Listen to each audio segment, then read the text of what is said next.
കേരളത്തിലെ ക്രിസ്തീയ സഭകളും സംഘടനകളും സംഘപരിവാറിന് വേണ്ടി സംസാരിക്കുന്നതും സംഘപരിവാറിന്റെ അതേ ഭാഷയിലൂടെ പ്രതികരിക്കുന്നതും നമ്മൾ കണ്ടതാണ്. കഴിഞ്ഞ ദിവസം കേരള ഗവർണർ ആരിഫ് മുഹമ്മദ് ഖാന്റെ കോഴിക്കോട്ടെ ഷോ നമ്മളെല്ലാവരും കണ്ടു. പത്രമാധ്യമങ്ങളിലൂടെ ഈ വാർത്ത അത്രത്തോളം ജനങ്ങളിലേക്ക് എത്തുകയും ചെയ്തതാണ്. കുട്ടികളെ എടുക്കുന്നു, വ്യാപാര സ്ഥാപനങ്ങളിൽ പോകുന്നു, ആലുവ കഴിക്കുന്നു, മിഠായി തെരുവിൽ അലുവ വാങ്ങാനാണെന്ന് പറഞ്ഞ് പോലീസിന്റെ നിർദ്ദേശങ്ങളെ അല്ലെങ്കിൽ പോലീസിനോട് പോലും കൃത്യമായി തന്റെ റൂട്ട് മാപ്പ് പോലും പറയാതെ പ്രോട്ടോകോൾ ലംഘിച്ചുകൊണ്ട് ഒരു ഷോ വലിയ രീതിയിൽ നടത്തുകയുമൊക്കെ ചെയ്യുന്നു. ഇതിനിടയിൽ കാലിക്കറ്റ് യൂണിവേഴ്സിറ്റിയിലാകട്ടെ SFIയുടെ പ്രതിഷേധവും ഒരു ഭാഗത്ത് നടന്നു. ഇന്ന് പ്രമുഖമായ എല്ലാ പത്രങ്ങളിലും ഫോട്ടോ സഹിതം ആ വാർത്തകൾ റിപ്പോർട്ട് ചെയ്തിട്ടുണ്ട്. തുടക്കത്തിൽ സൂചിപ്പിച്ച പോലെ ക്രിസ്തീയ സഭകളും ക്രിസ്തീയ സംഘടനകളും സംഘപരിവാറുകൾക്ക് വേണ്ടി അല്ലെങ്കിൽ സംഘപരിവാർ പ്രസ്ഥാനങ്ങൾക്ക് വേണ്ടി സംഘപരിവാർ രാഷ്ട്രീയത്തിന് വേണ്ടി കുഴലൂത്ത് നടത്തുന്നത് തുടങ്ങിയിട്ട് കുറച്ചു കാലമായി.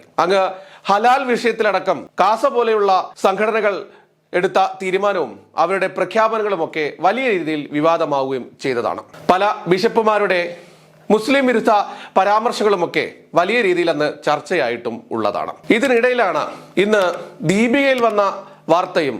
ഈ വാർത്തക്ക് ആധാരം ഇന്ന് ഗവർണർ കഴിഞ്ഞ ദിവസം നടത്തിയ കോഴിക്കോട്ടെ ഷോയും അല്ലെങ്കിൽ SFI നടത്തിയ പ്രതിഷേധവുമായി ബന്ധപ്പെട്ടുകൊണ്ട് രണ്ട് പത്രങ്ങളിൽ വന്ന വാർത്തയാണ് ഈ വാർത്തയ്ക്ക് ആധാരമായി ഞാൻ പറയുന്നത്.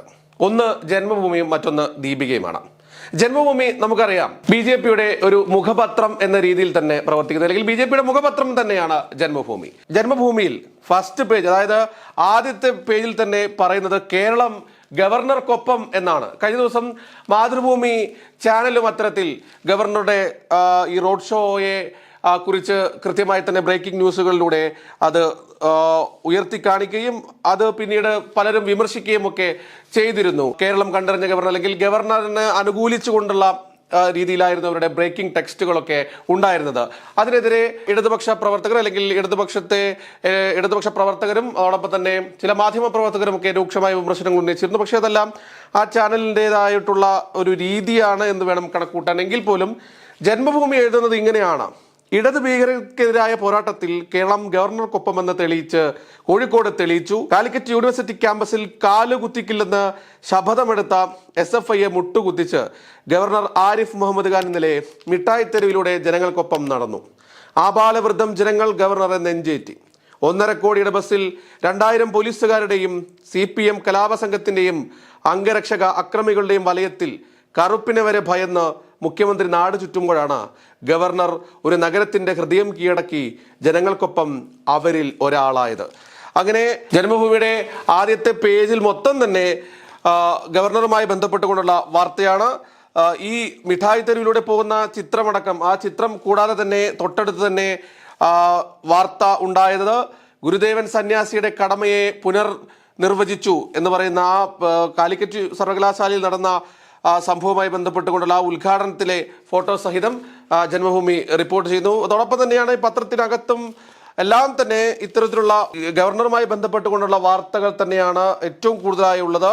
ഗവർണറുമായി ഏറ്റുമുട്ടൽ, സംസ്ഥാനത്ത് കലാപം സൃഷ്ടിക്കാൻ SFI DYFI നീക്കം, അത്തരത്തിൽ ഉള്ള വാർത്തകൾക്ക് തന്നെയാണ് പ്രാധാന്യം. ഇന്നത്തെ പത്രത്തിനകത്ത് ഏറ്റവും കൂടുതൽ മുഖ്യമന്ത്രി ഗൺമാനെ കണ്ടില്ല, ഗവർണറെ കണ്ടു എന്നതടക്കമുള്ള കാര്യങ്ങൾ. ഗവർണറെ വീണ്ടും അധിക്ഷേപിച്ച് മുഖ്യമന്ത്രി, SFIയുടെ കലാപശ്രമം പൊളിഞ്ഞു, ഗവർണറെ എതിരേറ്റ് ജനങ്ങൾ, മിഠായിത്തെരുവിൽ ഗവർണർ പറഞ്ഞു, കള്ളപ്രചാരണവുമായി കമ്മ്യൂണിസ്റ്റുകാർ, VC വിട്ടുനിൽക്കും, നടപടി വന്നേക്കും, ഗുരുദേവൻ സന്യാസിയുടെ കടമയെ പുനർനിർവചിച്ചു ഗവർണർ, മധുരം നുണഞ്ഞ് മധുരം പകർന്ന് ഗവർണർ, എല്ലാറ്റിനെയും ഉൾക്കൊള്ളുന്ന നന്മയുള്ള കേരളമാണ് വേണ്ടതെന്ന് സ്വാമി ചിദാനന്ദപുരി. അത്തരത്തിൽ ഏതാണ്ട് പ്രധാനമായും വാർത്തകളിൽ, അതായത് ജന്മഭൂമിയിൽ പ്രധാനമായും വാർത്തയ്ക്ക് വേണ്ടി ഇടം കണ്ടെത്തിയിരിക്കുന്നത് ഗവർണറുമായി ബന്ധപ്പെട്ടുകൊണ്ടുള്ള ഇന്നലത്തെ സംഭവ വികാസങ്ങൾ തന്നെയാണ്.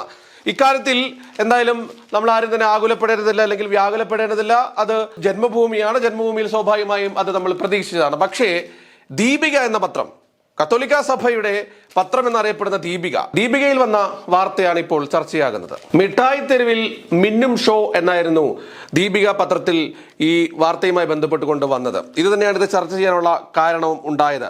Come I want to see you. Mavoor road CIS ബിൽഡിംഗിന് സമീപം റോഡരികിൽ നിൽക്കുകയായിരുന്ന സ്കൂൾ വിദ്യാർത്ഥികളെ ഗവർണർ ആരിഫ് മുഹമ്മദ് ഖാൻ മക്കളെപ്പോലെ അടുത്തേക്ക് വിളിച്ചു. കാർ നിർത്തി. ഇറങ്ങിയ ഗവർണറെ കണ്ട് ഒരു നിമിഷം അമ്പരന്ന് പോയ കുട്ടികൾ അദ്ദേഹത്തിന്റെ അടുത്തേക്ക് ഓടിച്ചെന്നു. ഗവർണർ അവരോട് പേര് ചോദിച്ചു. കുട്ടികളെ ഇരു കൈയിലും വാരി പുണർന്നു. കവിളിൽ സ്നേഹചുംബനം നൽകി.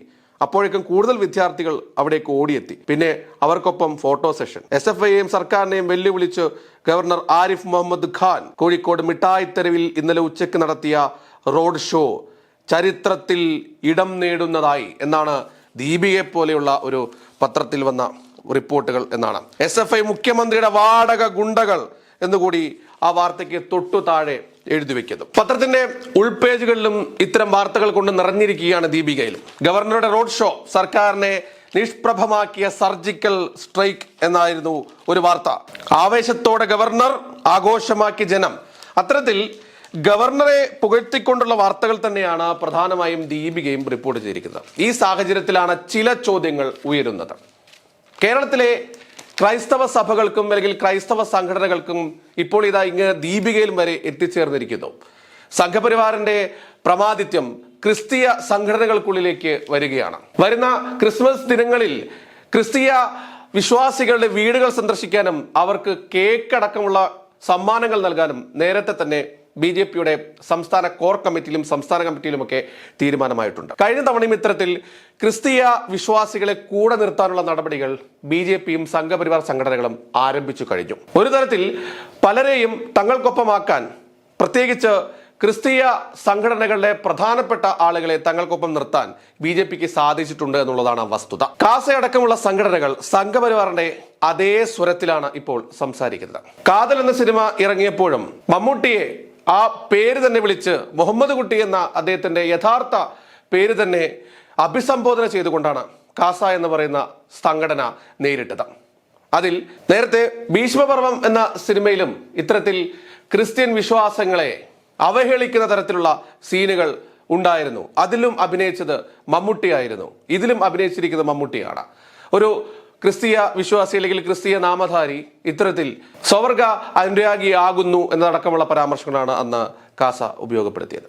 ക്രിസ്തീയ സഭയെയും ക്രിസ്തീയ വിശ്വാസികളെയും മനഃപൂർവ്വം അവഹേളിക്കാനാണ് മമ്മൂട്ടി ശ്രമിക്കുന്നത് എന്നതടക്കമുള്ള വിഷം ചീറ്റുന്ന ചില വാക്കുകളാണ്, ചില പ്രസ്താവനകളാണ് കാസയുടെ ഭാഗത്തു നിന്ന് ഉണ്ടായത്. നേരത്തെയും ഹലാൽ ഭക്ഷണ വിഷയം വിവാദമായ സമയത്തും പല ക്രിസ്തീയ വിശ്വാസികളും ക്രിസ്തീയ സംഘടനകളും ഈ ഹലാൽ ഭക്ഷണത്തിനെതിരെ രംഗത്ത് വരികയും കേരളത്തിൽ വിവിധയിടങ്ങളിൽ ചില പ്രശ്നങ്ങളുമൊക്കെ ഉണ്ടായതായി റിപ്പോർട്ട് ചെയ്തതാണ്.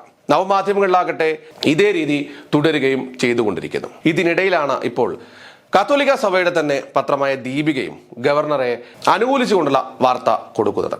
അതും ഒരേ സ്വരം എന്നാണ് ഇതിനെതിരെ രംഗത്ത് വന്നവർ പറയുന്നത്.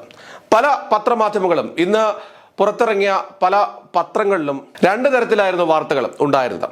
ഗവർണറെ അനുകൂലിച്ചും സർക്കാരിനെ പ്രതിരോധിച്ചും SFIയെ പിന്തുണച്ചും SFIയുടെ ചില നടപടികളെ വിമർശിച്ചുമൊക്കെയായിരുന്നു പത്രങ്ങൾ വാർത്തകൾ നൽകിയിരുന്നത്. എന്നാൽ ഈ രണ്ട് പത്രങ്ങളിലും ഗവർണർക്ക് അനുകൂലമായ രീതിയിൽ തന്നെയാണ് വാർത്തകൾ വന്നിട്ടുള്ളത്. ഇത് ക്രിസ്ത്യൻ സഭകളുടെയോ അല്ലെങ്കിൽ ക്രിസ്ത്യൻ സംഘടനകളുടെയോ പോക്ക് എങ്ങോട്ടാണ് എന്നുള്ളതിന് ഏറ്റവും ഉത്തമമായ ഉദാഹരണമാണെന്നാണ് പലരും വിമർശിക്കുന്നത്. കേരളത്തിലെ നിലവിലെ മത സാഹോദര്യം തകർക്കാൻ പല രീതിയിലും ശ്രമിക്കുന്ന സംഘപരിവാർ സംഘടനകൾക്ക് വീണ്ടും വീണ്ടും എരുതിയിൽ എണ്ണ ഒഴിക്കാനുള്ള ചില ശ്രമങ്ങളാണ് ഇത്തരത്തിൽ നവമാധ്യമങ്ങളിലെ പോരുകൾക്ക് പിന്നിൽ എന്നുള്ള കാര്യത്തിൽ തർക്കമില്ല. അതിനോടൊപ്പം തന്നെ ഇപ്പോൾ ദീപിക പോലെയുള്ള ഒരു പത്രം കൂടി അവരുടെ നിലപാടുകൾ വ്യക്തമാക്കുമ്പോൾ വരും ദിവസങ്ങളിൽ ഇത് വലിയൊരു രാഷ്ട്രീയ ചർച്ചയാകുമെന്നുള്ള കാര്യത്തിൽ തർക്കമില്ല.